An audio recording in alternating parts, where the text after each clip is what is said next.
person is, well, he's been involved with the club for a long, long time. He's been chairman, committee member. He's the go-to guy.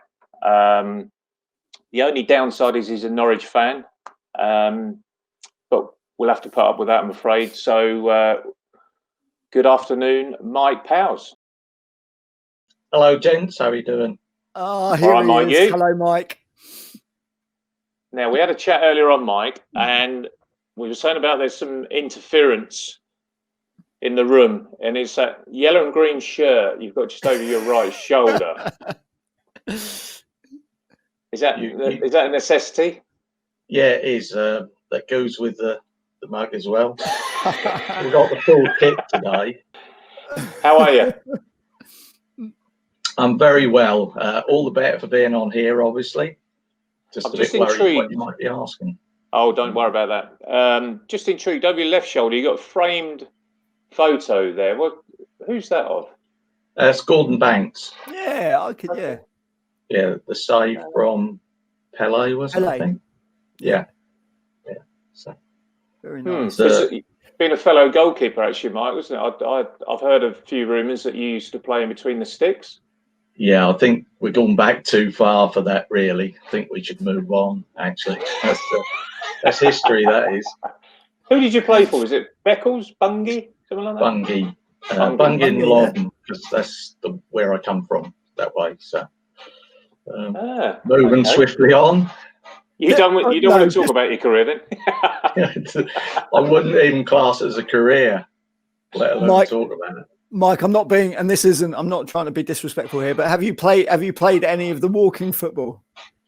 Oh yeah, and I'm being serious because it's running though, isn't it? There's quite a few. I know there's a few old boys in the nicest possible way that are playing and quite enjoying it. Are you part of it? Yes, we have a Monday night session and a Tuesday afternoon and a Thursday afternoon. So we get in total between around about 40 people doing it over those 3 sessions. Wow, really? So that's very good. Fantastic. Good social event as well. I'm just coming up to the right age for it, I think. So I think I might be joining you very soon. Well, the speed you used to move about, you fit in quite well, Tats. It's been practicing for years. That's right. I don't expect he'd turn up in the winter because that'd either be too cold, too windy, or raining. It's tough. It's tough at Walsham, though. That's like its own microclimate. I wasn't really prepared for that. You didn't sell that to me when we first had a chat. I didn't realise it was going to be that cold in the winter. If I'd have known that, there's no way I would have signed. Yeah, the funny thing was, Carlos Edwards used to do a bit of coaching over at Walsham or Ipswich, and I remember him saying, combined with the two or three times that he played against us when he was playing for Woodbridge, that he'd never been to Walsham when it wasn't raining. So that must tell you something, mustn't it? Yeah, definitely. Can I start, Trev? Because I'm going to ask quite a generic question, and I think it will probably cover quite a bit for you, Mike. But I want to know, firstly, how long have you been involved at Walsham? Because I know it's years, but how long in total, or a rough idea of how long? Probably about 25 years, something like that. Yeah, incredible. So you, when you became chairman, or even in terms of your own involvement, did you, obviously you had a bit of a vision of where you wanted the club to go and where you wanted it to move forward, but did you ever think it would be where you're at now? Because it's incredible where Walsham has gone. Yeah, not really. I mean, facility-wise, I think the attitude was always, let's see what we can improve and that sort of thing. But when we moved out of the SIL, which we'd done quite well over 2 or 3 seasons, the situation was that we had a good team on the pitch and we had a good team behind the scenes. And if you do move up in terms of the leagues, that sort of thing, sometimes the hardest bit is actually getting the behind the scenes right in terms of volunteers and what you have to do and facilities. Generally, when teams move up, they've won a league, so they can take the next step, no problem at all. Yeah. And we were very fortunate. Everything came together. We had an awful lot of really good local players, a good feel about the place, and we wanted to improve the facilities because, to be fair, the facilities weren't very good for even the SIL that we were playing in terms of size of changing rooms, that sort of thing. Yeah. So the progression has helped us improve the facilities, and we've now got what we think are pretty good training and playing facilities and all that sort of thing. It's more than pretty good, isn't it? It's outstanding, really. I go to other Step 5 clubs, and I don't see many that have the range of facilities, not just obviously the first team pitch and everything around that, but what's going on with the the artificial, the 3G and the youth pitches and the other adults pitches. That the whole combination is incredible, and the amount of teams and the amount of players and the community side of it, I think it's just, it's incredible. And from my point of view, when I joined, and this is going back some years, but that was a huge selling point in terms of what was going on. And I'm sure it is to a lot of a lot of the players that you got playing for you now. Yeah, I think at the end of the day, and this is no disrespect to players, but they are quite transient, so they will move around, and they might be with you for just a season or 2 seasons. 7-day approaches will come in, that sort of thing. But nobody's going to put 7-day in for the new changing rooms or the 3G or that sort of thing. So, that will be there when I'm not there. And, that's for the long term, really. Yeah. And providing you keep looking after it and doing a bit, then hopefully, the facilities remain good. Simple as that, really. I think it's... from a personal point of view, I think it speaks volumes that Tats, you've just kind of touched on there with a number of players and teams.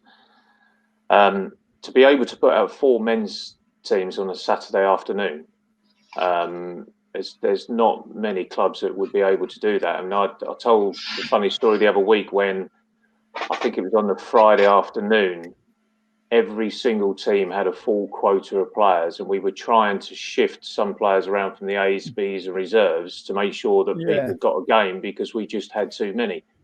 And that's a lovely situation to be in. It really, really is. But as I say, there's a lot of clubs who don't run that way. They run as the first team is the kind of be all and end all, and then they run as they are, and the reserves run themselves, and A's or B's will run themselves, but we don't have that. We're very, very fortunate. A lot of that is to do with the kind of people we've got at the club, the facilities, and I think you're going to have to go quite far to beat that, really.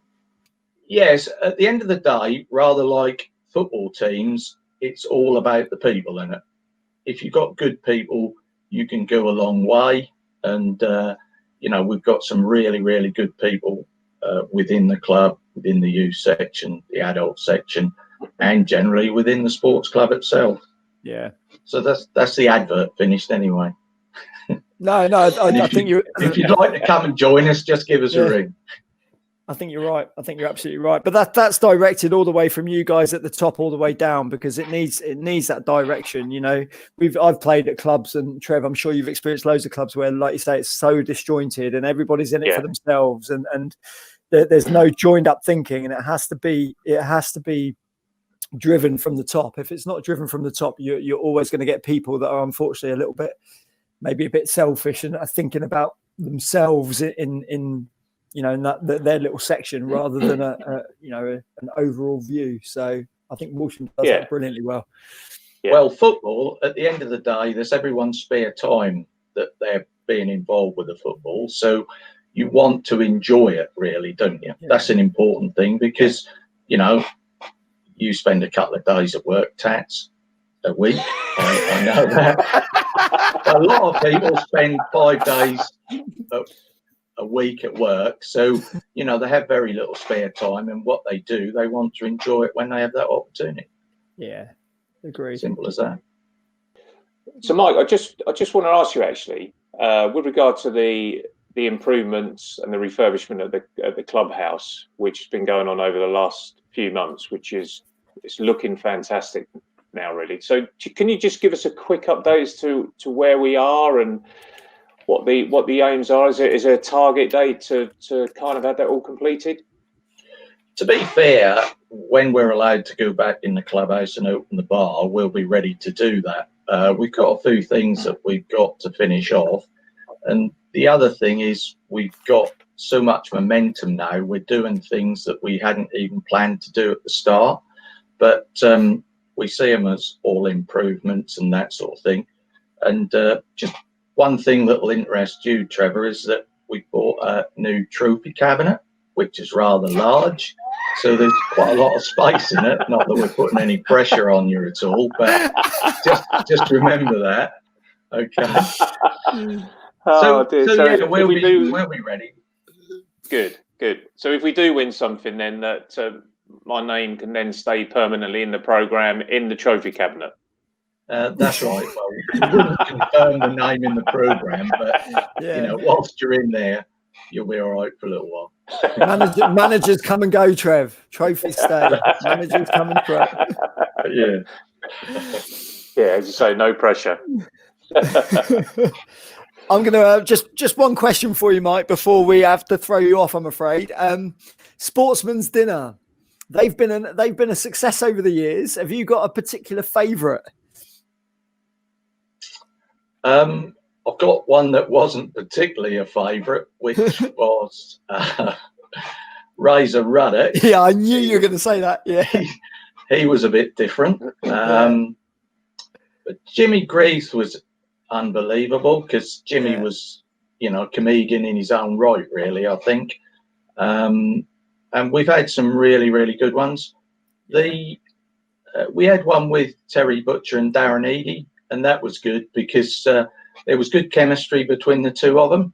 And I think Darren Eady was quite in awe of Terry Butcher in terms of what he'd done. And it was quite plain that Terry didn't like Norwich particularly. But whether that was genuine or put on, I don't know.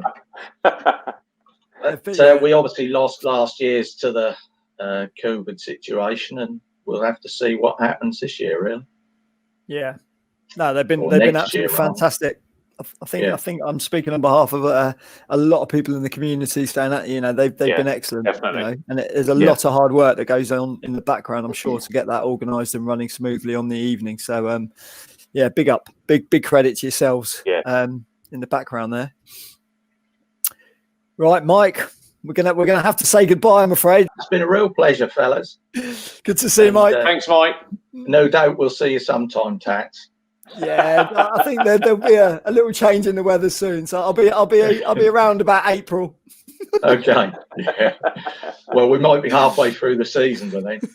Yeah. Cheers, mate. Yeah. See you. Cheers, Mike. See you. Take care.